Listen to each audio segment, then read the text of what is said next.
Hello everyone, আমি বৃষ্টি করাই তোমাদের সামনে একটা নতুন ভিডিও নিয়ে চলে এসেছি। আজকের ভিডিওটা হচ্ছে আমাদের পাড়ায় একটা খুবই বড় করে পুজো হয়, চণ্ডী পুজো।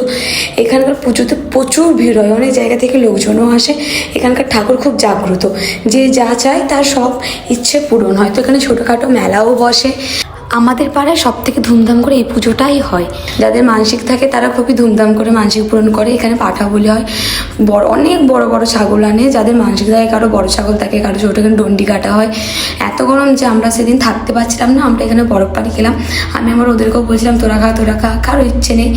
এখানে গরমের মধ্যে সবাই নাজেহাল। আমরা বরফ পানি খেলাম, ফুচকা খেলাম, পেয়ারা মাখা খেয়েছিলাম, সেটাই নিয়ে এখানে আমি পুকুরের ধারে একটু দাঁড়িয়েছিলাম, খুবই সুন্দর এখানে হাওয়া দিচ্ছিলো।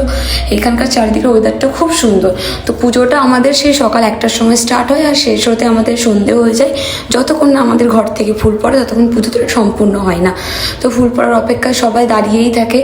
আমরা কিছুক্ষণ থাকার পরে আমরা চলে গেছিলাম, কারণ আমরা এখান থেকে আবার গেছিলাম হনুমানজির মন্দিরে পুজো দিতে। এখানে আমি, ভাই, বোনই চলে গেছিলাম। দেখতেই পাচ্ছ মন্দিরটা খুব সুন্দর। এটা আশেপাশে ওয়েদারটাও খুবই সুন্দর। এই যে অনাথের মতো গাইছে এখানে বসে আছে, আর এই যে দুটো খ্যাপা ও এখন গার্লফ্রেন্ডের সাথে দেখা করতে হবে। আজকের ভিডিওটা এখানেই শেষ করলাম, টাটা।